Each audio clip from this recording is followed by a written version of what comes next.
Assalomu alaykum do'stlar. Kanalimga xush kelibsiz. Zen noldan seriyamizning 6-darsi. Va bugun eng muhim dars nima uchun muhim? Ya'ni bilmasangiz kanalingiz bloklanishi mumkin.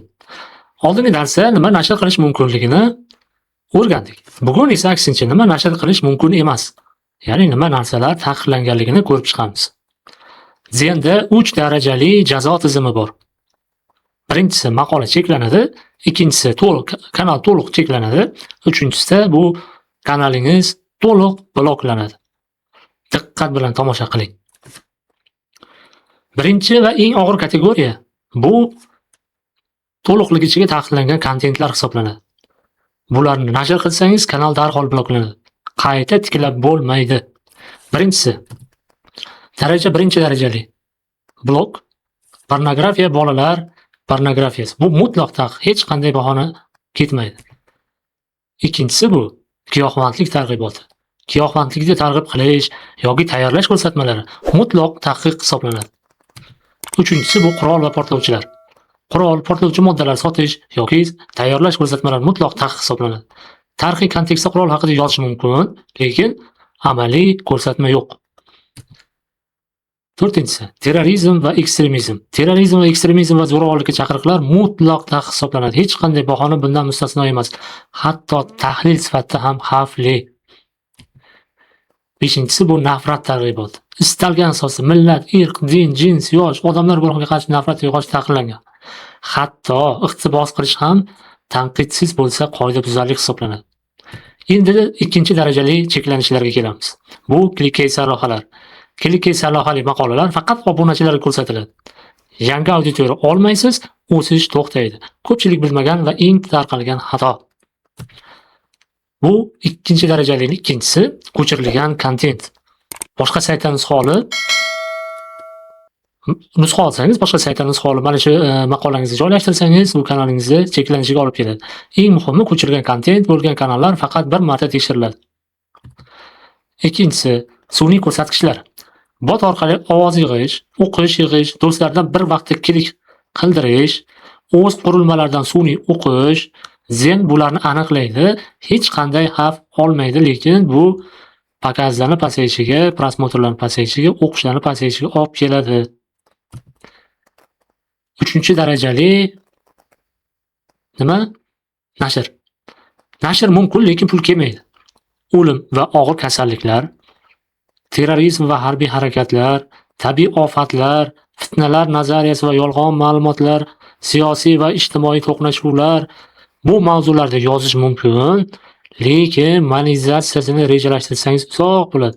Ya'ni bunda monetizatsiya yonmaydi, o'rtoqlar. 3 daraja oqibat bilishingiz shart. Maqola cheklanadi. Birinchisida faqat shu bitta maqola obunachi ko'rsatiladi, qolgan maqolalar normal ishlaydi. Ikkinchisi kanalingiz cheklanadi. Barcha maqolalar faqat obunachilarga ko'rinadi. Yangi o'quvchi olmaysiz, o'sish to'xtaydi. Uchinchisi bu kanalingiz to'liq bloklanadi, to'liq o'chiriladi. Qaytib tikla olmaysiz. Cheklanishdan chiqish yo'li bor. Birinchisi nashrni o'chirasiz yoki tahrirlaysiz. Qoidabuzarlik qilgan maqolani darhol olib tashlaysiz. Ikkinchisi 3 ta yangi sifatli maqola yozasiz. Algoritmga men to'g'ri yo'ldaman degan signalni berasiz. Uchinchisi bu qo'llab-quvvatlashga xat yozasiz.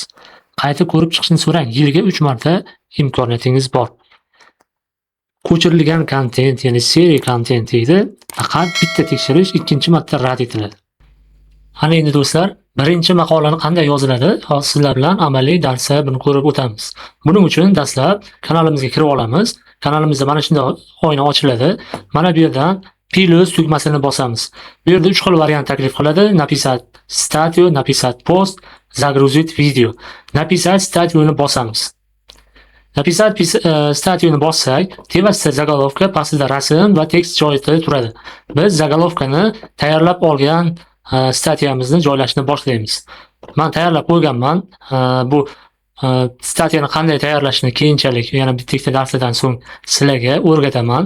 Hozircha tayyor statiyani qanday joylashtirishni ko'rib o'tamiz. Boshini olamiz. Mana bu yerdan oldik. Mana bu yerga joylashtiramiz zagolovka degan joyga mana. Ana не приехала, не моя свадьба, я не приду к ней болезнь.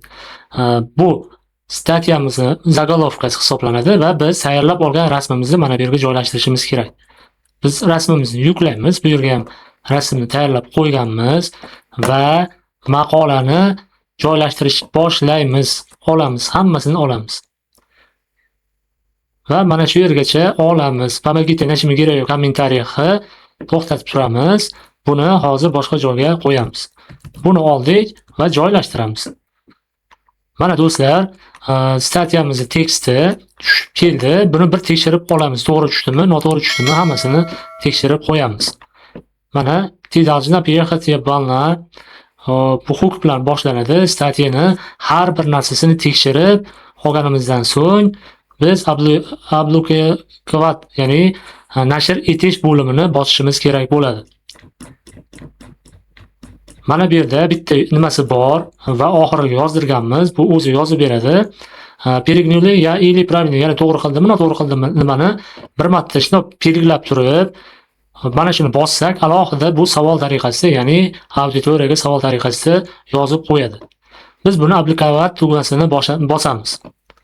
Mana ko'rib turibsizlar, обликовать tugmasi mana shu ko'rinishda bo'ladi statyamiz. Она не приехала в мою свадьбу, я не приеду к ней болезнь. Bu yerdan mana bu yerda tegmaysizlar, boshqa hech narsaga tegmaysizlar.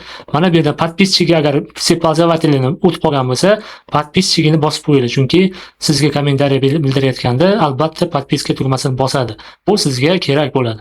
Kommentariy bo'limiga biz boyagi mana bu joydagi nimani olamiz. Auditoriyani nima qilishimiz uchun, chaqirishimiz uchun, ya'ni unga kommentariy yozdirishimiz uchun mana. Помогите нашим героям в kommentariy, ya'ni qahramonimizga yordam berib, kommentda fikr bildiring degan so'zni biz chaqirig'ini beramiz va обликовать tugmasini bosamiz. Mana do'stlar, bu обликовать bo'ldi. Mana yozdirilgan hozirgi statyamiz. Ko'rib turibsizlar, mana chiqdi.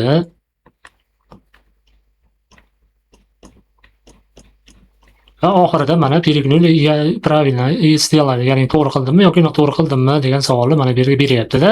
Bu yana chaqiryapti, ya'ni auditoriyani o'ziga jalb qilyapti. Mana shu ikkita joyi bor. Albatta maqola yozdirayotganda mana shu joyga e'tibor berib qo'yish kerak.